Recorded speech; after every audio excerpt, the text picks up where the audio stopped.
রাতের আকাশে অসংখ্য তারা জ্বলছিল। সেই তারা ভরা আকাশের নিচে দাঁড়িয়ে এক মানুষ গভীর চিন্তায় মগ্ন। চারদিকে মূর্তি পূজা, অন্যায় আর অন্ধকার, কিন্তু তার হৃদয়ে জ্বলছিল এক আলোর প্রদীপ। তিনি হলেন হজরত ইব্রাহিম আলাইহিসসালাম। আল্লাহ তাকে বেছে নিয়েছিলেন মানব জাতিকে তাওহীদের পথে ডাক দেওয়ার জন্য। নিজ কওমের বিরোধিতা, আগুনে নিক্ষেপ সবকিছুই তিনি সহ্য করলেন, কিন্তু সত্য থেকে সরে যাননি। আল্লাহ তাকে রক্ষা করলেন, আগুনকে শীতল ও নিরাপদ করে দিলেন। সেই রাতের পর থেকে তার জীবন শুধু ব্যক্তিগত সংগ্রামের নয়, বরং একটি মহান জাতির ভিত্তি স্থাপনের সূচনা হয়ে গেল। সময় গড়াল, আল্লাহ তাকে দিলেন দুই পুত্র, হজরত ইসমাইল আলাইহিসসালাম এবং হজরত ইসহাক আলাইহিসসালাম। ইসমাইল আলাইহিসসালামের বংশধারা আরব জাতির দিকে প্রবাহিত হল, আর ইসহাক আলাইহিসসালামের বংশধারা এক বিশেষ নিয়তির দিকে এগিয়ে গেল, যে বংশ থেকে জন্ম নেবে এক জাতি যাদের ইতিহাস হবে পরীক্ষা, নেয়ানত ও সতর্কবার্তায় ভরা। ইসহাক আলাইহিসসালাম বড় হলেন আল্লাহর আনুগত্যে। তার ঘরে জন্ম নিলেন এক পুত্র, হজরত ইয়াকুব আলাইহিসসালাম। আল্লাহ তাকে আরেকটি নাম দিলেন ইসরাইল। এই একটি নামই ভবিষ্যতে একটি জাতির পরিচয় হয়ে দাঁড়াবে, বনি ইসরাইল, অর্থাৎ ইসরাইলের সন্তানরা। ইয়াকুব আলাইহিসসালামের জীবন ছিল ধৈর্য ও ঈমানের প্রতিচ্ছবি। তার ঘর আলো করে জন্ম নিল 12 পুত্র। এই 12 জন পুত্রই ভবিষ্যতে 12টি গোত্রে বিভক্ত হবে। তখনও তারা জানত না তাদের বংশ একদিন ইতিহাসের কেন্দ্রবিন্দুতে পরিণত হবে। এই 12 পুত্রের মধ্যে একজন ছিলেন অত্যন্ত প্রিয়, হজরত ইউসুফ আলাইহিসসালাম। তার স্বপ্ন, তার সৌন্দর্য, তার চরিত্র সবকিছুই ছিল ব্যতিক্রমী, কিন্তু সেই বিশেষত্বই তার ভাইদের মনে হিংসার আগুন জ্বালিয়ে দিল। একদিন ষড়যন্ত্র হল এবং ছোট্ট ইউসুফকে কূপে ফেলে দেওয়া হলো। কূপের অন্ধকারে পড়ে থাকা সেই শিশুই জানত না এই ঘটনাই একটি জাতির ইতিহাসকে অন্য পথে ঘুরিয়ে দেবে। আল্লাহর পরিকল্পনা মানুষের পরিকল্পনার চেয়ে বড়। কূপ থেকে রাজপ্রাসাদ, দাসত্ব থেকে ক্ষমতার আসন, ইউসুফ আলাইহিসসালামের জীবন যেন ছিল আল্লাহর নিদর্শনের এক উজ্জ্বল উদাহরণ। শেষ পর্যন্ত ইয়াকুব আলাইহিসসালামের পুরো পরিবার মিশরে এসে বসবাস শুরু করল। সেখানে তারা সম্মান পেল, নিরাপত্তা পেল। কিন্তু সময়ের চাকা কখনো একই জায়গায় থেমে থাকে না। যে মিশর একদিন আশ্রয় দিয়েছিল, সেই মিশরই একদিন তাদের জন্য হয়ে উঠবে পরীক্ষার ময়দান। এভাবেই হজরত ইব্রাহিম আলাইহিসসালামের ঘর থেকে শুরু হওয়া বংশধারা ইসহাক আলাইহিসসালাম ও ইয়াকুব আলাইহিসসালামের মাধ্যমে বিস্তৃত হয়ে এক নতুন জাতির ভিত্তি স্থাপন করল, বনি ইসরাইল। এই ছিল তাদের উৎপত্তির প্রথম অধ্যায়, একটি পরিবার থেকে একটি জাতির সূচনা। মিশরের উর্বর জমিনে তখন বনি ইসরাইল শান্তিতেই বসবাস করছিল। হজরত ইউসুফ আলাইহিসসালামের সম্মান ও প্রভাবের কারণে তারা ছিল নিরাপদ, সম্মানিত। বছর কেটে গেল, প্রজন্ম বদলাল। ইউসুফ আলাইহিসসালামের ইন্তেকালের পর এক নতুন শাসক ক্ষমতায় এলো, যে আর অতীতের অবদান মনে রাখল না। ধীরে ধীরে মিশরের শাসকদের মনে ভয় জন্ম নিতে লাগল। বনি ইসরাইল সংখ্যায় বাড়ছে, শক্তিতে বাড়ছে। সেই ভয় ঘৃণায় পরিণত হল, আর ঘৃণা অত্যাচারে। তাদের স্বাধীনতা কেড়ে নেওয়া হলো, শ্রমদাস বানানো হলো। কঠোর পরিশ্রম, নির্মম আচরণ, অপমান এগুলোই হয়ে উঠল তাদের দৈনন্দিন বাস্তবতা। এক ভয়ঙ্কর নির্দেশ জারি হল, বনি ইসরাইলের ঘরে জন্ম নেওয়া প্রতিটি পুত্র সন্তানকে হত্যা করা হবে।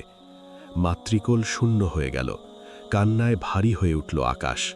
কিন্তু আল্লাহর পরিকল্পনা মানুষের নিষ্ঠুরতার চেয়ে অনেক বড়। এই ভয়াবহ সময়েই জন্ম নিলেন হজরত মুসা আলাইহিসসালাম। তার মা আল্লাহর পক্ষ থেকে ইলহাম পেলেন শিশুকে একটি সিন্দুকে রেখে নদীতে ভাসিয়ে দিতে। মায়ের হৃদয় কাঁদছিল, কিন্তু ঈমান তাকে শক্ত করে রাখল। নদীর ঢেউ শিশুটিকে ভাসিয়ে নিয়ে গেল সেই প্রাসাদের দিকে যেখান থেকে হত্যার আদেশ এসেছিল। ফেরাউনের পরিবার শিশুটিকে তুলে নিল। আল্লাহ এমনভাবে ব্যবস্থা করলেন যে মুসা আলাইহিসসালামকে লালন পালন করা হলো শত্রুরই ভরে। অত্যাচারীর প্রাসাদেই বড় হতে লাগল সেই শিশু, যাকে একদিন অত্যাচারের অবসান ঘটানোর দায়িত্ব দেওয়া হবে। সময়ের সঙ্গে সঙ্গে বনি ইসরাইলের কষ্ট আরও বাড়তে লাগল। তারা দিনরাত পরিশ্রম করত, কিন্তু বিনিময়ে পেত শুধু চাবুকের আঘাত। তাদের হৃদয়ে ছিল ইব্রাহিম আলাইহিসসালাম, ইসহাক আলাইহিসসালাম, ইয়াকুব আলাইহিসসালামের তাওহীদের শিক্ষা, কিন্তু চারপাশ ছিল শিরক ও অহংকারে ভরা। যুবক মুসা আলাইসাল্লাম একদিন অন্যায়ের একটি দৃশ্য দেখে রাগে একটি আঘাত করেন এবং ঘটনাক্রমে একজন কিপ্তির মৃত্যু হয়। পরিস্থিতি জটিল হয়ে ওঠে। তিনি মিশর ছেড়ে পালিয়ে যান মাদিয়ানের দিকে। সেখানে এক নতুন অধ্যায় শুরু হয়, নির্জনতা, আত্মসমালোচনা আর আল্লাহর সঙ্গে গভীর সম্পর্কের সময়। মাদিয়ানের মরুভূমিতে একদিন তুর পাহাড়ের দিকে তিনি এক আগুনের ছিকা দেখতে পেলেন।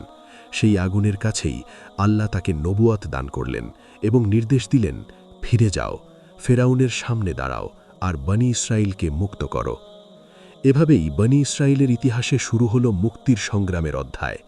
দাসত্বের শৃঙ্খল ভাঙ্গার সময় ঘনিয়ে এলো, কিন্তু সামনে ছিল আরও বড় পরীক্ষা, আরও কঠিন পথ। তুর পাহাড়ের সেই পবিত্র মুহূর্তের পর হজরত মুসা আলাইহিসসালাম আর আগের মানুষটি রইলেন না। তার হাতে দান করা হলো মুজিজা, তার অন্তরে ঢেলে দেওয়া হলো দৃঢ়তা। আল্লাহর নির্দেশ নিয়ে তিনি ফিরে এলেন মিশরে, সেই শহরে যেখানে তার শৈশব কেটেছিল রাজপ্রাসাদে আর তার জাতি কেটেছিল শৃঙ্খলে। তিনি দাঁড়ালেন ফেরাউনের দরবারে।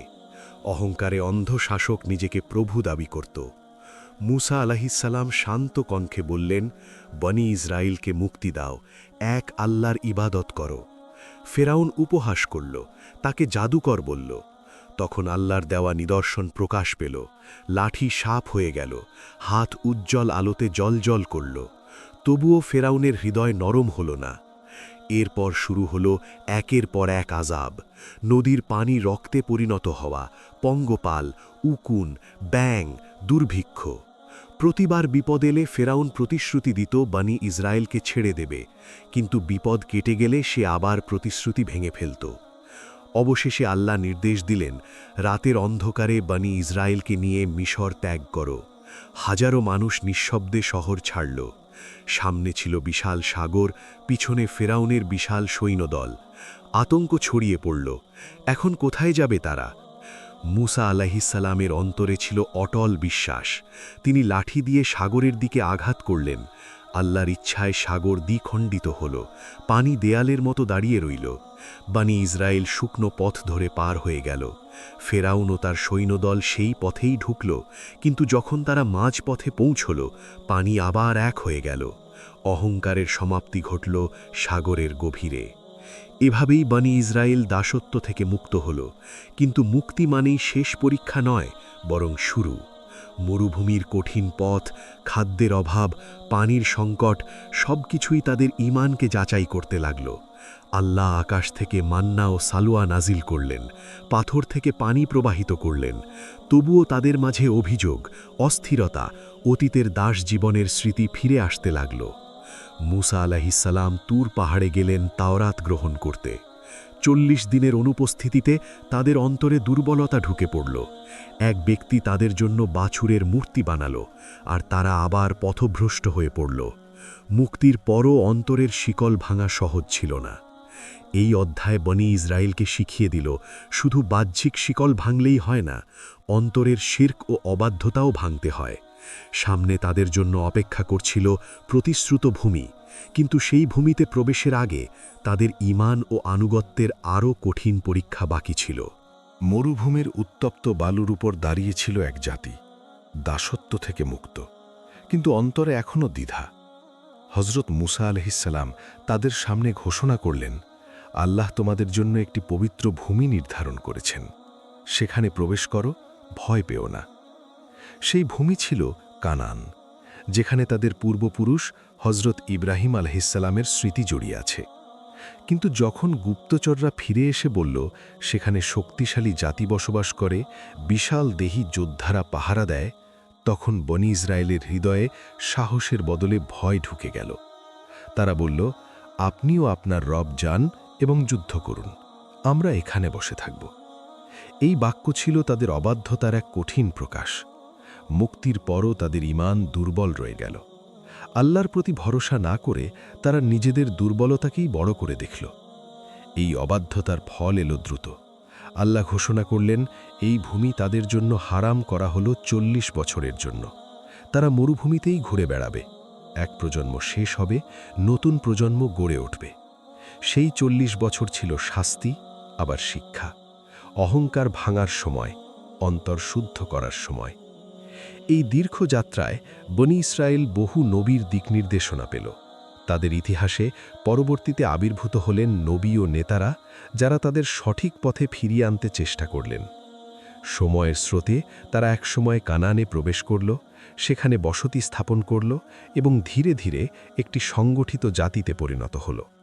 পরবর্তীকালে তাদের মাঝে রাজতন্ত্র প্রতিষ্ঠিত হল। আল্লাহ তাদের মাঝে প্রেরণ করলেন জ্ঞানী ও ন্যায়পরায়ণ শাসক, যেমন হজরত দাউদ আলহিসাল্লাম এবং তার পুত্র হজরত সুলাইমান আলহিসাল্লাম। তাদের সময় বনি ইসরায়েল শক্তি, শৃঙ্খলা ও ঐশ্বর্যের চূড়ায় পৌঁছায়। রাজ্য বিস্তৃত হয়, ন্যায় বিচার প্রতিষ্ঠিত হয় এবং আল্লাহর ইবাদতের জন্য গড়ে ওঠে মহিমান্বিত উপাসনালয়। কিন্তু ইতিহাস সাক্ষী, যখনই তারা আল্লাহর বিধান আঁকড়ে ধরেছে, তারা উন্নত হয়েছে, আর যখনই অবাধ্য হয়েছে, তখনই পতনের সূচনা হয়েছে। রাজ্য শক্তিশালী হলেও অন্তরের দুর্বলতা আবার মাথাচাড়া দিয়ে উঠতে শুরু করল। এভাবেই বনি ইসরায়েলের ইতিহাসে প্রতিষ্ঠা ও পরীক্ষার এক নতুন অধ্যায় শুরু হল। শক্তির শিখর থেকে ভবিষ্যতের বিভাজন ও পতনের দিকে যাত্রা। সামনে অপেক্ষা করছিল বিভক্তি, সতর্কবার্তা এবং আরও কঠিন সময়। হজরত সুলাইমান আলাহিসাল্লামের ইন্তেকালের পর সেই শক্তিশালী রাজ্য আর আগের মতো রইল না। যে রাজ্য একসময় ঐক্যে অটুট ছিল, তা ধীরে ধীরে ভাঙতে শুরু করল। বনি ইসরায়েলের অন্তরে আবার দুনিয়াবি লোভ, ক্ষমতার লালসা আর বিভক্তির বীজ জন্ম নিল। রাজ্য দুই ভাগে বিভক্ত হল, উত্তরে ইসরায়েল এবং দক্ষিণে ইহুদা। এক জাতি, কিন্তু দুই শাসন, দুই রাজনৈতিক শক্তি। এই বিভাজন তাদের দুর্বল করে দিল। তারা নবীদের উপদেশ শুনত, আবার অমান্যও করত। কখনো তাওরাত আঁকড়ে ধরত, আবার কখনো মূর্তি পূজার দিকে ঝুঁকে পড়ত। আল্লাহ তাদের সতর্ক করতে বহু নবী প্রেরণ করলেন। কেউ তাদের অন্যায়ের বিরুদ্ধে দাঁড়ালেন, কেউ তাদেরকে তওবার আহ্বান জানালেন। কিন্তু অনেক সময়ই তারা নবীদের কথা শুনতে চাইল না। কেউ কেউ নবীদের অস্বীকার করল, কেউ তাদের কষ্ট দিল। এভাবেই তাদের উপর আল্লাহর অসন্তুষ্টি নেমে আসতে শুরু করল। উত্তরের রাজ্য দুর্বল হয়ে পড়ল প্রথমে। এক শক্তিশালী সাম্রাজ্য এসে তাদের দখল করে নিল। তারা ছড়িয়ে পড়ল বিভিন্ন অঞ্চলে। দক্ষিণের রাজ্য কিছুদিন টিকে থাকল, কিন্তু তারাও নিজেদের ভুল থেকে শিক্ষা নিল না। অবশেষে শক্তিধর ব্যাবিলনীয় সম্রাট নেবুখাদনেজার দ্বিতীয় আক্রমণ করল। তাদের উপাসনালয় ধ্বংস হল, বহু মানুষ বন্দী হয়ে গেল। বনি ইসরায়েল নির্বাসনে গেল, নিজ ভূমি থেকে বিচ্ছিন্ন, সম্মান হারানো এক জাতি হিসেবে। এই নির্বাসন ছিল শুধু রাজনৈতিক পরাজয় নয়, ছিল আত্মিক ধাক্কা। তারা বুঝতে শুরু করল, শক্তি, রাজ্য, সম্পদ সবই ক্ষণস্থায়ী। আল্লাহর আনুগত্য ছাড়া কোনো জাতির স্থায়িত্ব নেই। নির্বাসনের বছরগুলোতে তারা নিজেদের কিতাব সংরক্ষণ করল, নিজেদের পরিচয় আঁকড়ে ধরল। ধীরে ধীরে তাদের মধ্যে ধর্মীয় অনুশাসন আরও কঠোর হয়ে উঠল। তারা বুঝল, তাদের টিকে থাকার একমাত্র ভরসা তাদের ধর্মীয় ঐতিহ্য। এভাবেই বনি ইসরায়েল একটি নতুন পরিচয় গড়ে উঠতে শুরু করল। শুধু একটি ভূখণ্ডের জাতি নয়, বরং একটি ধর্মকেন্দ্রিক সম্প্রদায় হিসেবে। কিন্তু সামনে তাদের জন্য অপেক্ষা করছিল আরও একটি বড় পরীক্ষা, যে পরীক্ষায় তারা আবারও বিভক্ত হবে বিশ্বাস ও অস্বীকারের পথে। বাবিলের বন্দিত্বে কাটানো বছরগুলো বনি ইসরায়েলের চেতনাকে নাড়িয়ে দিল। ভাঙ্গা উপাসনালয়ের স্মৃতি, হারানো স্বাধীনতা আর নির্বাসনের অপমান সবকিছু মিলিয়ে তারা গভীরভাবে আত্মসমালোচনা করতে শুরু করল। তারা তাওরাত অধ্যয়ন বাড়াল, নিজেদের পরিচয়কে ধর্মীয় শৃঙ্খলার ভেতর সংরক্ষণ করল। কিছু বছর পর ইতিহাসে পরিবর্তন এলো। পারস্য সম্রাট সাইরাস দ্য গ্রেট বাবিল জয় করলেন। তিনি বনি ইসরায়েলকে তাদের ভূমিতে ফিরে যাওয়ার অনুমতি দিলেন। দীর্ঘ নির্বাসনের পর তারা আবার জেরুজালেমে ফিরে এলো।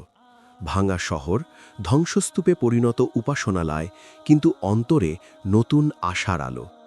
তারা পুনরায় উপাসনালয় নির্মাণ করল, ধর্মীয় জীবনকে আরও সংগঠিত করল। কিন্তু সময়ের সাথে সাথে তাদের সমাজে নতুন বিভাজন তৈরি হলো। কেউ কঠোরভাবে ধর্মীয় বিধান মানতে লাগল, কেউ আবার ক্ষমতা ও রাজনীতির সঙ্গে আপোষ করল। একদল নিজেদেরকে আলাদা করে নিল, ধর্মীয় ব্যাখ্যা ও আইনের ওপর জোর দিল, আরেক দল রাজকীয় প্রভাব ও সামাজিক মর্যাদাকে গুরুত্ব দিল। এভাবে তাদের মাঝে ফারিসি, সদুকি সহ বিভিন্ন গোষ্ঠীর উত্থান ঘটল। বাহ্যিকভাবে তারা একই কিতাবের অনুসারী, কিন্তু ব্যাখ্যা ও প্রয়োগে ভিন্নতা বাড়তে লাগল। ঐক্যের জায়গায় বিতর্ক স্থান নিল। এরই মধ্যে অঞ্চলটি এক সাম্রাজ্য থেকে আরেক সাম্রাজ্যের অধীনে যেতে থাকল। পারস্যের পর গ্রিক শাসন, তারপর রোমান প্রভাব। প্রতিটি পরিবর্তন তাদের ধর্মীয় ও সামাজিক কাঠামোকে নাড়িয়ে দিল। বিদেশি সংস্কৃতি ও রাজনৈতিক চাপ তাদের আত্মপরিচয়কে চ্যালেঞ্জ করল। এই অস্থির সময়েই তাদের মাঝে নৈতিক অবক্ষয়ও বাড়তে লাগল। ধর্মীয় অনুশাসন ছিল, কিন্তু অনেকের অন্তরে আন্তরিকতা কমে যাচ্ছিল। তারা নিজেদেরকে নির্বাচিত জাতি মনে করত, কিন্তু সেই নির্বাচনের দায়িত্ব ও শর্ত অনেকেই ভুলে যেতে শুরু করেছিল।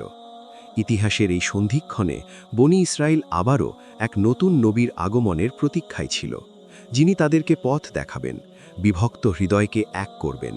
কিন্তু সেই আগমনই তাদের ইতিহাসে আরেকটি বড় মোড় তৈরি করবে, যেখানে কেউ গ্রহণ করবে আর কেউ অস্বীকার করবে। রোমান শাসনের ভারে নুব্জ জেরুজালেম। উপাসনালয়ে এবাদত চলছে, তাওরাত পাঠ হচ্ছে, কিন্তু মানুষের অন্তরে অস্থিরতা। বনি ইসরায়েল এক নতুন মুক্তিদাতার অপেক্ষায়, যিনি এসে তাদেরকে রাজনৈতিক ও আধ্যাত্মিকভাবে পুনরায় শক্তিশালী করবেন। এই সময় আল্লাহ প্রেরণ করলেন হজরত ঈসা আলাইহিসসালামকে। তিনি বনি ইসরায়েলের মাঝেই জন্ম নিলেন, অলৌকিকভাবে আল্লাহর কুদরতে। তার বার্তা ছিল পরিষ্কার: তাওরাতের সত্যিকারের শিক্ষা ফিরিয়ে আনো, অন্তরকে শুদ্ধ করো, রিয়া ও ভণ্ডামি ছেড়ে দাও। তিনি রোগী সুস্থ করতেন, অন্ধকে দৃষ্টি দিতেন, মৃতকে জীবিত করতেন, সবই আল্লাহর অনুমতিতে। সাধারণ মানুষ তার কথায় মুগ্ধ হতো, কিন্তু অনেক ধর্মীয় নেতা তার শিক্ষাকে নিজেদের কর্তৃত্বের জন্য হুমকি মনে করল। তারা ভয় পেল, মানুষ যদি এই নবীর অনুসরণ করে তবে তাদের প্রভাব কমে যাবে। ফলে বিরোধিতা শুরু হলো। কেউ তাকে নবী মেনে নিল, কেউ তাকে অস্বীকার করল। ষড়যন্ত্র হলো তাকে হত্যা করার, কিন্তু আল্লাহ তাকে রক্ষা করলেন এবং তার শত্রুদের পরিকল্পনা ব্যর্থ করে দিলেন। এই ঘটনাই বনি ইসরায়েলের ইতিহাসে এক গভীর বিভাজন তৈরি করল। একদল তার অনুসারী হয়ে নতুন পথে চলতে শুরু করল, আরেক দল আগের পথেই থেকে গেল। ঐক্যের বদলে মতভেদ আরও স্পষ্ট হয়ে উঠল। এরপর রোমানদের সঙ্গে উত্তেজনা চরমে পৌঁছল। বিদ্রোহ, দমনপীড়ন, রক্তপাত, অবশেষে জেরুজালেম আবারও ধ্বংস হল। উপাসনালয় ভেঙে পড়ল, মানুষ ছড়িয়ে পড়ল পৃথিবীর নানা প্রান্তে। এই ছড়িয়ে পড়াই ইতিহাসে ডায়াসপরা নামে পরিচিত, এক জাতির বিশ্বজুড়ে বিচ্ছুরণ। নিজ ভূমি থেকে বিচ্ছিন্ন হয়েও তারা তাদের ধর্মীয় পরিচয় আঁকড়ে ধরল। সিনাগগ গড়ে উঠিল বিভিন্ন শহরে, তাওরাত ও ধর্মীয় বিধান তাদের ঐক্যের বন্ধন হয়ে রইল। রাজ্য হারালেও ধর্মীয় সত্তা টিকে রইল। এভাবেই বনি ইসরায়েল এক নতুন যুগে প্রবেশ করল, ভূখণ্ডহীন কিন্তু ঐতিহ্যধারী এক সম্প্রদায় হিসেবে। সামনে অপেক্ষা করছিল আরও দীর্ঘ ইতিহাস, যেখানে তারা কখনো সম্মান পাবে, কখনো নিপীড়নের শিকার হবে, আর সময়ের সাথে সাথে আধুনিক পৃথিবীতেও তাদের পরিচয় নতুনভাবে আলোচিত হবে। জেরুজালেম ধ্বংস হবার পর বনি ইসরায়েল পৃথিবীর নানা প্রান্তে ছড়িয়ে পড়ল। রোম, ইউরোপ, উত্তর আফ্রিকা, পরে এশিয়ার দিকেও। তারা আর এক ভূখণ্ড কেন্দ্রিক জাতি নয়, বরং ধর্ম, কিতাব ও ঐতিহ্য কেন্দ্রিক এক সম্প্রদায়। সিনাগগ তাদের মিলন কেন্দ্র হল, তাওরাত তাদের পরিচয়ের বন্ধন হয়ে রইল। শতাব্দীর পর শতাব্দী তারা বিভিন্ন দেশে সংখ্যালঘু হিসেবে বসবাস করল। কখনো ব্যবসা বাণিজ্যে সাফল্য পেল, কখনো নিপীড়নের শিকার হল। ইউরোপের অনেক স্থানে তাদের বিরুদ্ধে বৈষম্য তৈরি হল। সময়ের স্রোতে এই বৈরিতা চরমে পৌঁছায় বিংশ শতকে, যখন আডলফ হিটলারের নাৎসি শাসনে লক্ষ লক্ষ ইহুদি নির্মম হত্যার শিকার হয়। এই ট্র্যাজেডি ইতিহাসে হলোকাস্ট নামে পরিচিত। এই ভয়াবহতার পর বিশ্ব রাজনীতিতে বড় পরিবর্তন এলো। বহু ইহুদি তাদের পূর্বপুরুষদের ভূমি বলে বিশ্বাস করা অঞ্চলে ফিরে যাওয়ার স্বপ্ন জোরালো করল। 1948 সালে ইসরায়েল রাষ্ট্র প্রতিষ্ঠিত হল। এর ফলে মধ্যপ্রাচ্যে নতুন রাজনৈতিক বাস্তবতা তৈরি হয়, যা আজও আন্তর্জাতিক আলোচনার কেন্দ্রবিন্দু। কিন্তু ইতিহাস শুধু রাষ্ট্র গঠনের কাহিনী নয়, এটি বিশ্বাস, পরীক্ষা ও দায়িত্বের কাহিনীও। কোরআনে বনি ইসরায়েলের কথা এসেছে বহুবার, তাদের নেয়ামত, তাদের অবাধ্যতা, তাদের উপর নাজিল হওয়া কিতাব, নবীদের আগমন সবকিছুই শিক্ষা হিসেবে উল্লেখিত হয়েছে। আল্লাহ তাদের অনেক সম্মান দিয়েছেন, আবার সতর্কও করেছেন, যদি তারা সত্য থেকে বিচ্যুত হয় তবে ফল ভোগ করতে হবে। আজকের বিশ্বে ইহুদিরা একটি বৈশ্বিক সম্প্রদায়। বিজ্ঞান, সাহিত্য, অর্থনীতি ও রাজনীতিতে তাদের অবদান রয়েছে।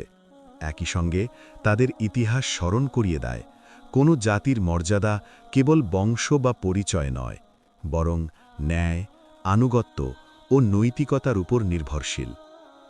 হজরত ইব্রাহিম আলাহিসাল্লামের ঘর থেকে যে বংশধারা শুরু হয়েছিল, ইসহাক আলাহিসাল্লাম, ইয়াকুব আলাহিসাল্লাম হয়ে বনি ইসরাইল নামে যে জাতিতে রূপ নিয়েছিল, তাদের ইতিহাস এক দীর্ঘ যাত্রা। তাওহীদের আলো, অবাধ্যতার অন্ধকার, মুক্তি, পতন, নির্বাসন, পুনর্জাগরণ সব মিলিয়ে এটি একটি শিক্ষামূলক অধ্যায়। এই ছিল ইহুদি জাতির উৎপত্তি থেকে আধুনিক সময় পর্যন্ত 7 পর্বের কাহিনীর শেষ অধ্যায়, যেখানে ইতিহাস আমাদের শেখায় আল্লাহর বিধানের প্রতি আনুগত্যই একটি জাতির প্রকৃত নিরাপত্তা ও সম্মানের উৎস।